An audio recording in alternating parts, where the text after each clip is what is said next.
ازيكم عاملين ايه؟ اخباركم ايه؟ يوم جديد وفيديو جديد. وفيديو النهارده بيتكلم عن ايه؟ فيديو النهارده بيتكلم عن الحياة. ايوه الحياة اكيد علمتك دروس غالية وقيمة. اكيد الدنيا علمتك وقالت لحضرتك ان انتظار البلاء والمصايب مش بيسببوا ليكي غير التوتر والقلق. واكيد عرفتك ان كل المكتوب ليكي هتشوفيه وكل حاجة هتيجي في وقتها، وزي ما بيقولوا نزول البلاء ولا انتظاره، فهدي اعصابك. وطبعا علمتك انك ما تتمسكيش بحد وما تتعلقيش برضه بحد. كل اللي عاوزك وعاوز يكمل معاكي هيفضل، وكل اللي مش فارق هيبعد ويمشي. صح؟ الدنيا هتعلمك انك ما تتخيليش مكانتك في قلوب الناس، بس اقعدي واستريحي ومكانتك وتقديرك هتظهر في اسلوبهم وكلامهم وافعالهم ليكي. والحياة هتعلمك اللي بيحب لا يمكن يجرح او يكره.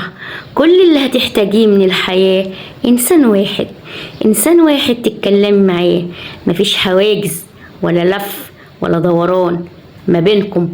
انسان مهما حكيتي واتكلمتي معاه عن حياتك بحلوها ومرها عمره ما هيتغير تجاهك، لانه يعرفك كويس وعارف جواكي ايه.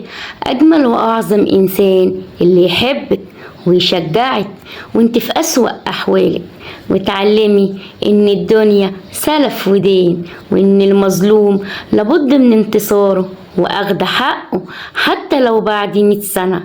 اتعلمي ان الكلمة الحلوة والكلمة الطيبة والابتسامة الجميلة والكرم والتضحية هي رأس مال الإنسان. وتعلمي إن أغنى إنسان في الدنيا الإنسان اللي بيملك الأمان والاستقرار والصحة. وتعلمي برضو اللي أصله دهب هيفضل دهب، واللي فالصه هيفضل فالصه.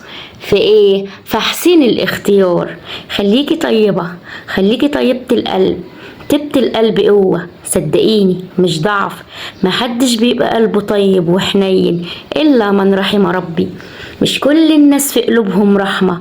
الحب والخير والود والاهتمام بالناس والكلمة الطيبة الصادقة اللي طالعة من القلب هم جمال الإنسان. مفيش أسهل من الكراهية والحقد والغل. أما الحب ده مش كل الناس بتعرف تحب، مش كل الناس بتعرف تسامح.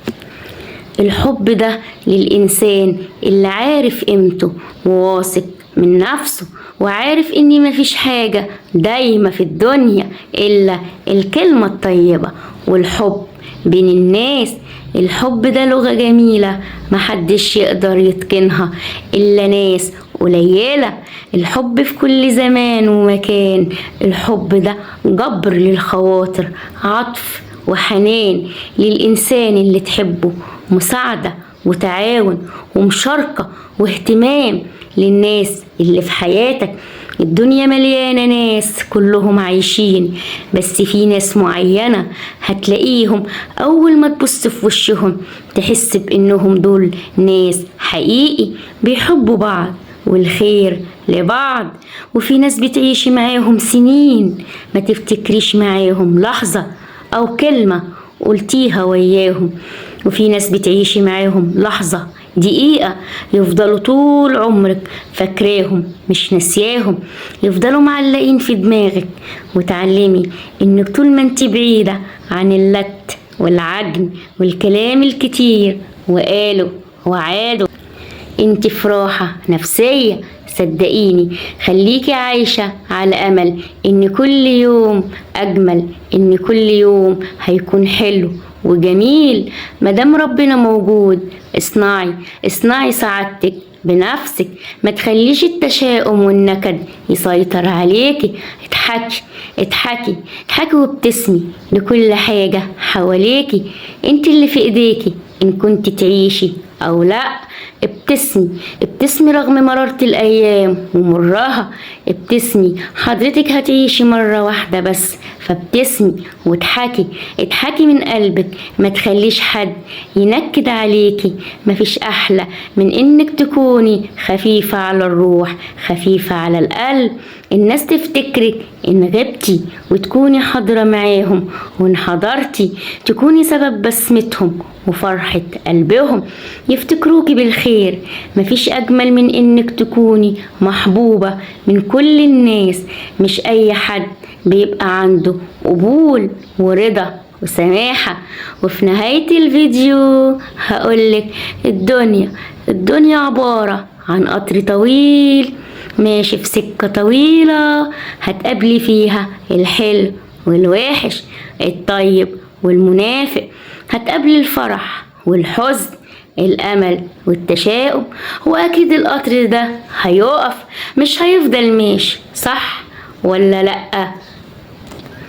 ولما يقف اعرفي انك خلاص عمرك خلص، فرقتي الحياة. فالحقي نفسك بقى وعيشي حياتك بحلوها ومرها. ويا ريت ان كانت كلها مرة حاولي تغيريها وتتغيري انت كمان، وحاولي تسعدي نفسك على قد ما تقدري، وانبسطي وافرحي، لان مفيش حد واخد حاجة معاه.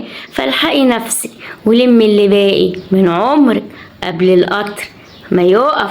فهمت يا ست الكل؟ ومع السلامة.